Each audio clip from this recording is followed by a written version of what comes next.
With the rise of social media, a lot of fakery came into existence also.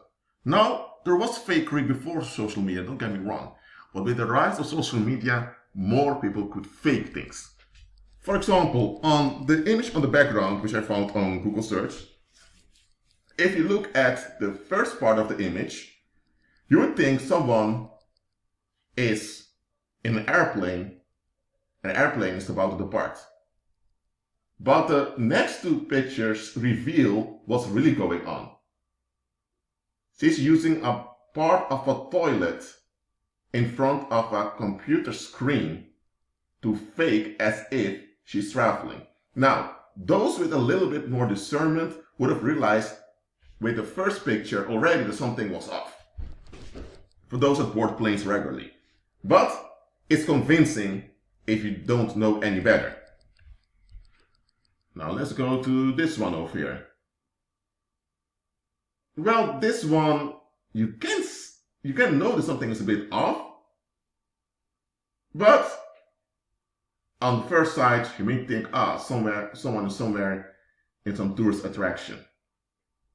And that is how a lot of people are faking things online.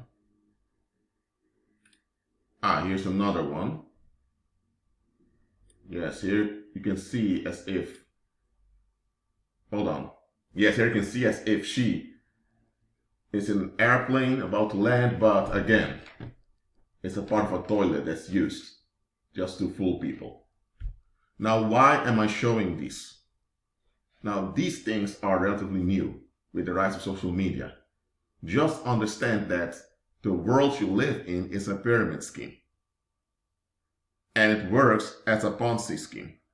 For those who are familiar with economics and finances, you may know what a Ponzi scheme is. In a Ponzi scheme, everyone invests in a corporation or in a company, but eventually the money is taken away and everyone loses except the guy at the top. And that is how society operates. You are told that you need to earn happiness, you need to earn your rest, you need to earn your right to exist. That's how they blackmail you. And the way to earn it is by working hard and to prove yourself. Whether it's in a legal way or in a criminal world, you need to prove yourself. But this whole thing of proving yourself is a scam. It is not real. So, how do you keep the masses poor while you take away their wealth and you operate at ease at their expense? The way you achieve this is you have to convince the masses that you made it. As long as the masses are convinced that you've made it, they want to make it.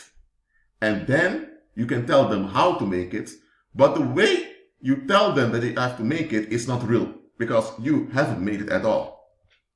So that's how you keep the masses in a loop of fighting and fighting, working and working, and they never reach the prosperity that was promised to them. That's how most of the people end up disappointed, bitter, or cynical, and they transfer this to the next generation. That is why, as a believer, I'm telling you, always examine the context of anything you're confronted with. Don't just look at the facts, look at the context.